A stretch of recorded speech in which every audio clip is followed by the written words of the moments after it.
Un volcan posé sur l'océan. L'île de la Réunion est le théâtre majestueux d'un défi aussi immense que ses paysages. À couper le souffle.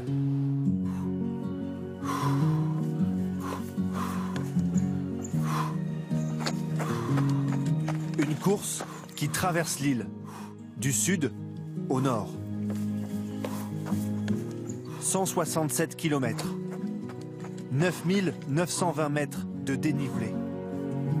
Un grand raid au surnom évocateur, la Diagonale des Fous.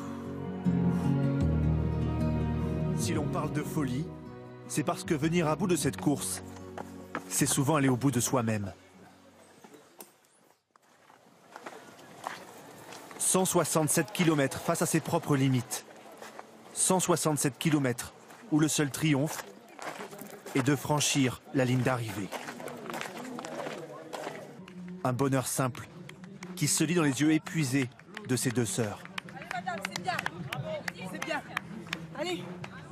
Deux sœurs qui, comme tant d'autres concurrents, ont couru à perdre la raison. Deux sœurs au bord de l'épuisement. Et voilà les deux franchis. Mais qui terminent ensemble. Ici la plus vite de la redoute. Allez. Avec Marianne et Jordan.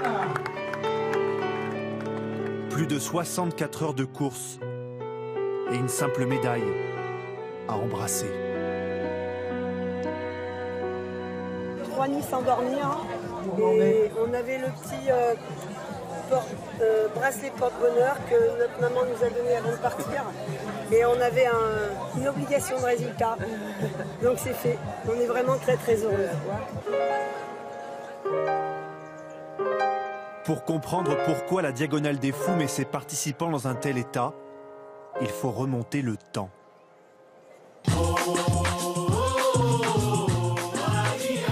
Saint-Pierre de la Réunion, au sud de l'île.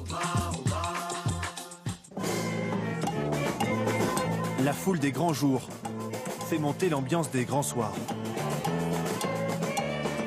Le bruit des tambours annonce l'approche du grand départ. Mélange de tension et d'excitation, et ce depuis 24 ans maintenant. Nous on est en famille, mes filles, ma maman, et c'est mon frère qui court, mon cousin aussi court. Donc on est là pour eux. C'est l'événement.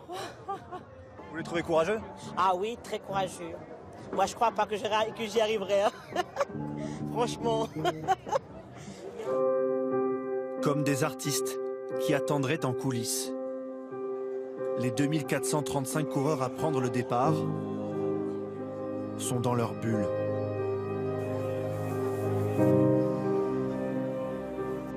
Perdus dans leurs pensées.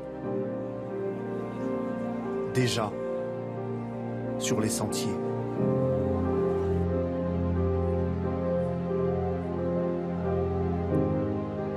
On se concentre, on essaie de visualiser la course. C'est sûr qu'il y aura un petit peu de souffrance, mais on va retenir que le plaisir. Là, vous partez pour combien de temps? Je sais pas. Face à eux, famille, amis ou simples curieux venus leur donner un peu de courage. Et parfois, un dernier baiser. Quelle est la différence entre ce monde-là et ce monde-là? Je pense qu'ici, c'est les fous et ceux qui sont sages. Mais ils sont là pour nous remettre sur le droit chemin.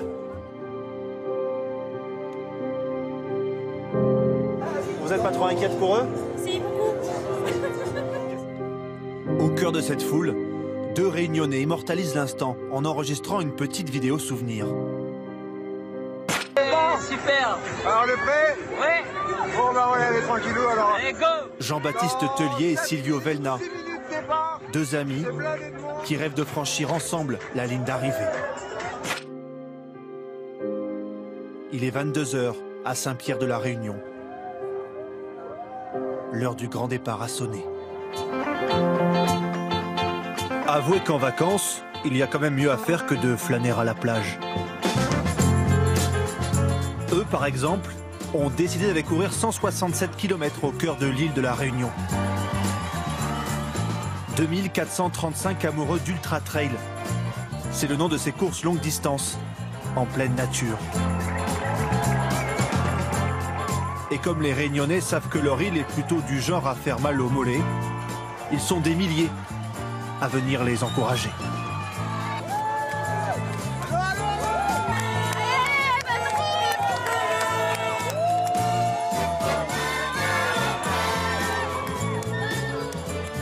La ferveur des premiers kilomètres est à la hauteur de la douleur que certains vont connaître.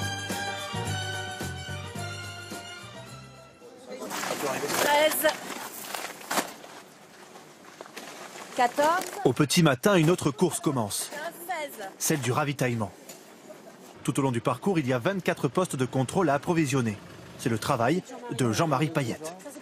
Ça hantise la fringale du coureur. Alors il gère le stock de nourriture au paquet de pâtes près. À l'image de Jean-Marie, ici, tout le monde travaille par passion. Depuis le comité directeur jusqu'à ceux qui sont sur les sites, nous sommes tous bénévoles, donc c'est ça qui certainement est formidable. Et pourtant, la logistique, ce n'est pas une mince affaire. Qui dit grand raid, dit grande quantité. 3 jours de course, c'est 14 tonnes de bananes, 600 kilos de pâtes, 23 000 litres d'eau, 2000 kilos de poulet. Sans oublier les conserves, le café, les soupes et le pain frais. Parmi les bénévoles, Muriel Ramassamy découvre toute cette organisation dans une grande sérénité. C'est notre première année en même temps, donc on ne sait pas à quelle sauce on va être mangé. Donc c'est pour ça qu'on a encore la pêche, on est à fond, on verra ce soir. Il faut désormais rejoindre les points de ravitaillement. Mais sur l'île de la Réunion, tout n'est pas accessible en camion. La solution, passer par les airs. Une grande partie de l'approvisionnement se fait par hélicoptère. Et la manœuvre est délicate.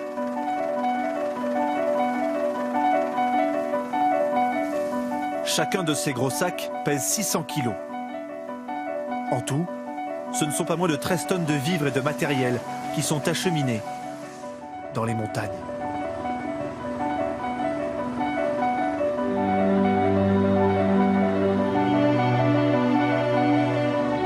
La Réunion est une île volcanique, formée il y a plus de 3 millions d'années par l'émergence du Piton des Neiges, un volcan qui n'est plus en activité depuis 12 000 ans.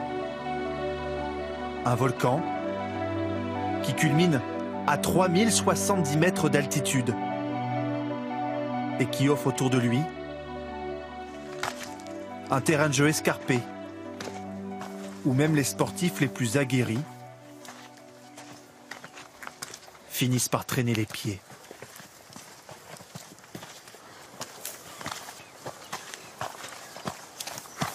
On n'a plus de viande, c'est vrai. Mais c'est que du bonheur. On adore et on est parti pour aller au bout. J'ai jamais vu aussi difficile qu'à La Réunion, quoi. Tout est réuni ici, c'est le cas de le dire. Eux aussi commencent à marquer le pas. Après 16 heures de course, Jean-Baptiste Tellier et Silvio Velna sont un peu en retard sur leur objectif. Jean-Baptiste a quelques douleurs, mais toujours le sourire. Bon bah, on en a chié toute la nuit. Des courbatures partout, tout ce qu'il faut bien où il faut. On est content d'y être. Et dire qu'ils ne sont qu'au tiers du parcours. Quelque part, au milieu de nulle part.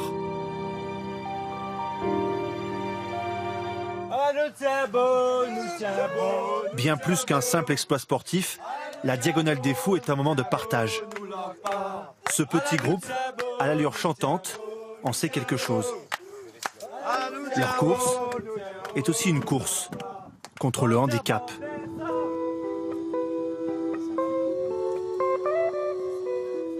Le ciel leur est presque tombé sur la tête. Et pour beaucoup, les jambes ne sont plus à la fête. Les foulées deviennent mécaniques, mais la volonté reste identique.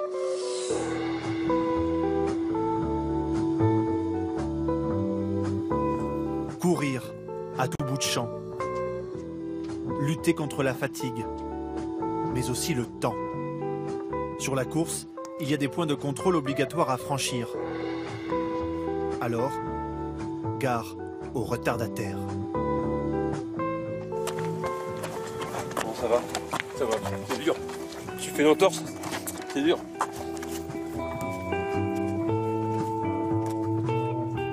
Aucun coureur n'échappe à l'œil de Linda Andamaï. Monsieur, zone de pointage pour vous? Merci. Allez, ça va? Non, pas du tout. À l'entrée du poste de contrôle, Merci. elle a toujours un petit mot pour eux. Il y en a beaucoup qui disent que ça va pas. Oui, il y en a quelques-uns qui disent que ça va pas, mais après, pour nous, le but, ce serait de les encourager pour leur dire qu'il faut continuer. Mais bon, s'ils en peuvent plus, on peut pas pousser non plus les gens. Après 60 km, Michael Pontiac doit se résoudre à jeter l'éponge. La mort dans l'âme, mais j'ai pas le choix. Je peux plus. Cette diagonale était trop folle pour lui. Mais tu as le droit d'aller quand même te ravitailler un petit peu. Ouais, allez, cadeau. Donc ça, c'est gentil. Merci.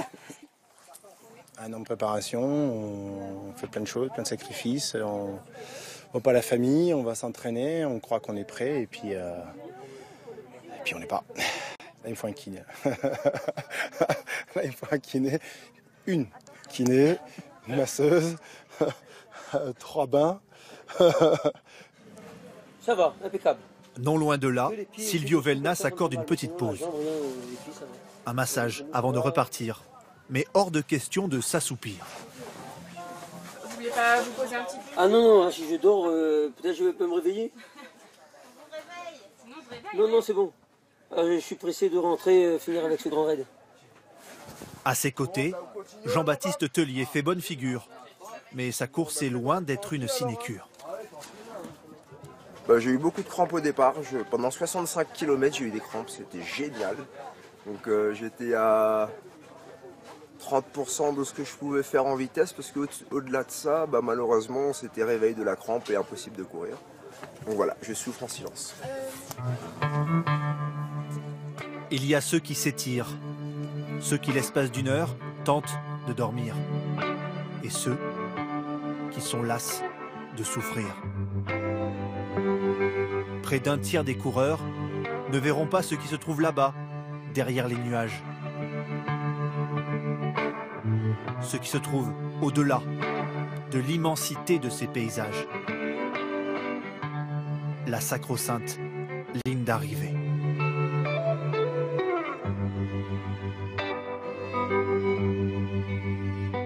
Le chemin est encore long, surtout pour eux. 34 coureurs qui accompagnent le parcours de 3 Joëlettes. Des fauteuils de randonnée pour personnes à mobilité réduite. Est-ce que ça va? Une roue pour avancer lorsque le chemin le permet, sinon il faut porter entre 60 et 100 kilos à soulever. Il y a beaucoup de générosité, beaucoup d'engagement, et puis voilà, mettre ses jambes au service des autres, c'est toujours agréable de faire découvrir des endroits où on ne pourrait pas aller tout seul. Ça va très bien, merci. Ils assurent comme des chefs. C'est une aventure magnifique, extraordinaire, et le rapport humain est super, et je suis tout à fait en osmose avec tous mes porteurs et mes porteuses. C'est super. Chacun son rythme, et le sien est des plus difficiles à suivre.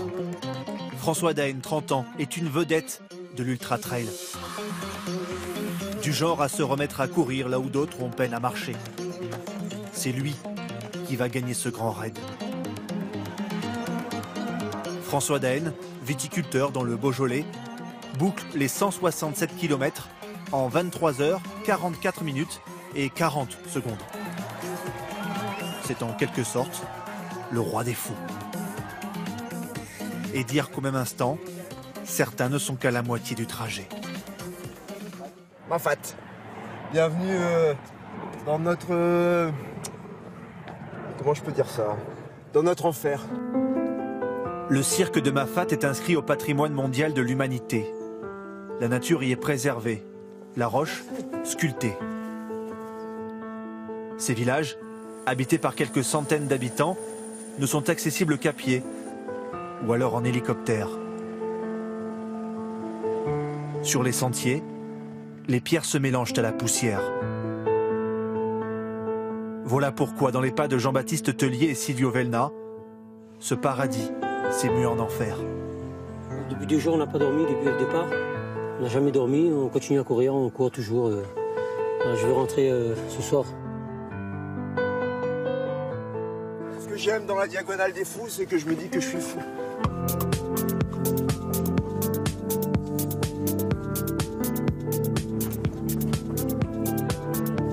Déjà 120 km. Le plus dur est passé. Du moins, c'est ce que pensent les deux amis.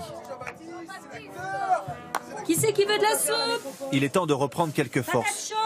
Sur une course longue distance, il faut manger régulièrement, mais en petite quantité. Et voilà, c'est le réconfort après l'effort. De toute façon, Silvio ne veut pas trop s'éterniser. JB, il les aime, mais il s'en fout du classement. Ah bah carrément, bah alors là, non. Il manquerait plus que je me prenne la tête pour un truc comme ça. Il s'en fout du chrono, lui. Silvio, non, c'est un compétiteur. Moi, je suis un... on peut dire branleur. Et même millième, tu passes quand même pour un champion. Donc voilà. Ultra trail à la Réunion, le grand raid. Il est vrai qu'au détour d'une rue, à l'entrée d'un village, chaque coureur est accueilli en vainqueur. Un peu de folie, danser, crier, voilà, il faut pas montrer qu'on est content pour eux. S'ils arrivent, ils sont comme ça, mais allez, bravo! Pendant 3 jours, l'île de la Réunion tape des mains pour ceux qui la parcourent à pied.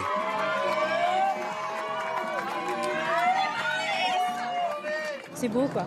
Ce qu'ils font, c'est impressionnant et c'est très beau. Ouais. Aussi beau qu'une équipe soudée. Durant 60 heures, 34 hommes et femmes se sont relayés sur le parcours aux côtés d'enfants ou d'adultes handicapés.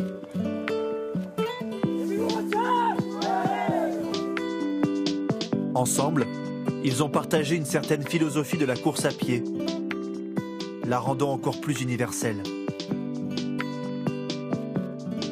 Alors forcément, au moment de franchir la ligne d'arrivée,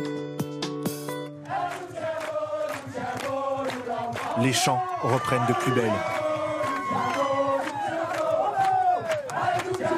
Beaucoup d'émotions, beaucoup d'émotions. C'est le fruit de la consécration. Désolé, je suis ému. C'est beau ce que vous avez fait. Ah, c'est beau, c'est beau, c'est beau. C'est beau pour eux, c'est beau pour nous, c'est beau pour tout le monde. La victoire n'est pas toujours là où on l'imagine. La victoire n'est pas qu'une affaire de premier.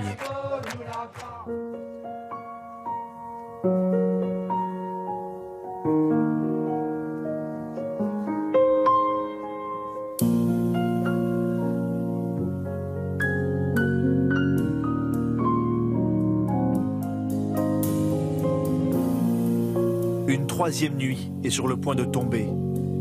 Les coureurs sont désormais des marcheurs, presque des ombres, qui battent le pavé. Tous n'ont plus qu'une vague idée de leur heure d'arrivée.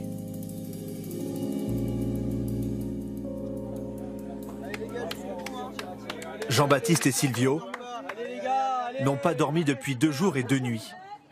Il leur reste 20 km à parcourir. Les jambes commencent à flancher, l'esprit à s'égarer. Là, on marche au radar. Parce qu'on n'a pas dormi, ça. J'ai des petits flashs, moi, genre des petits films qui se durent 1 millième de seconde. Et en fait, hop, je reviens dans mon corps et je me dis, oula, j'étais loin là. Ces 20 derniers kilomètres vont leur sembler interminables.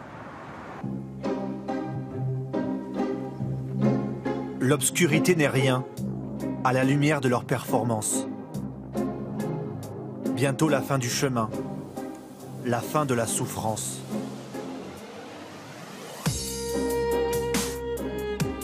Les lampes frontales guident les derniers pas de Jean-Baptiste Tellier et Silvio Velna. Il est 1 heure passée lorsque les 2 amis entrent dans Saint-Denis. Leur diagonale des fous est enfin finie. 51 heures, 19 minutes et 12 secondes d'effort. Voilà.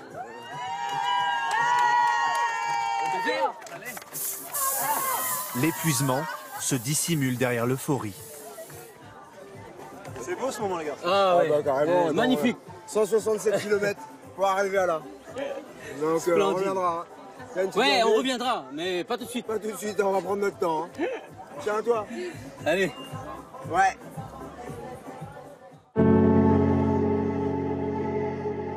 Jusqu'où peut-on aller pour relever un tel défi? Au fil des kilomètres, les corps sont meurtris. Livrés aux mains des infirmiers, des kinés, des podologues. Ampoules, tendinites, déchirures musculaires. Entorses, déshydratation. 747 coureurs, soit près d'un tiers des inscrits, ont abandonné au cours du trajet. Courir jusqu'à en souffrir. Pourquoi en arriver là? Prouver qu'on existe quelque part et puis tester ses limites. Là, j'ai pas dormi 2 nuits. Je continue à avancer comme si de rien n'était et j'ai pas l'impression d'être beaucoup plus fatigué que quand j'ai commencé. Vous en concluez? Que le corps s'adapte, que le mental peut prendre le pas sur le physique. Mais il faut bien le garder, hein, le mental. Et pour comprendre ce que cela signifie, avoir du mental, il suffit d'accompagner les derniers mètres des derniers concurrents de cette diagonale. Croiser le chemin de 2 sœurs, inséparables dans la douleur. Croiser le chemin de Jean-Claude Carpentier, 73 ans, blessé après une chute la nuit passée. Ben là, j'ai le dos en pompe parce que j'ai chuté sur le côté. J'ai un hématome. Et... Vous avez pensé à abandonner? Jamais. Pourquoi? Ben, tant que les jambes sont encore en vie, la tête était toujours là, donc c'est rien, hein, vous savez. Croiser le chemin de Jean-Christophe Hélon, dont chaque pas est une souffrance, épaulé par 2 amis qui n'ont jamais abandonné. Croiser le chemin de Jean-Bernard Ramouche, à bout de force, mais qui insiste pour franchir seul la ligne d'arrivée. Tu peux te lâcher là? Allez, essaye de doubler là. Il faut les rattraper, il faut pas le rattraper c'est là. Voilà. Ils sont derniers.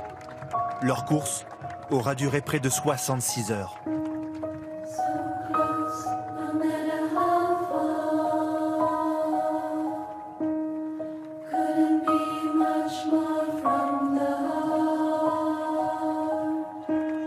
Mais à l'arrivée,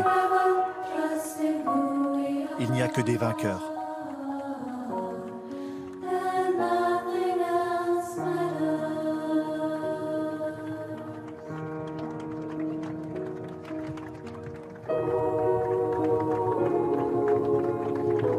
C'est ça qui est bien dans ce sport qui est peu médiatisé ou de plus en plus, c'est que voilà, on vit des moments comme ça, même quand on est dernier, alors que d'habitude c'est pas une place glorifiante.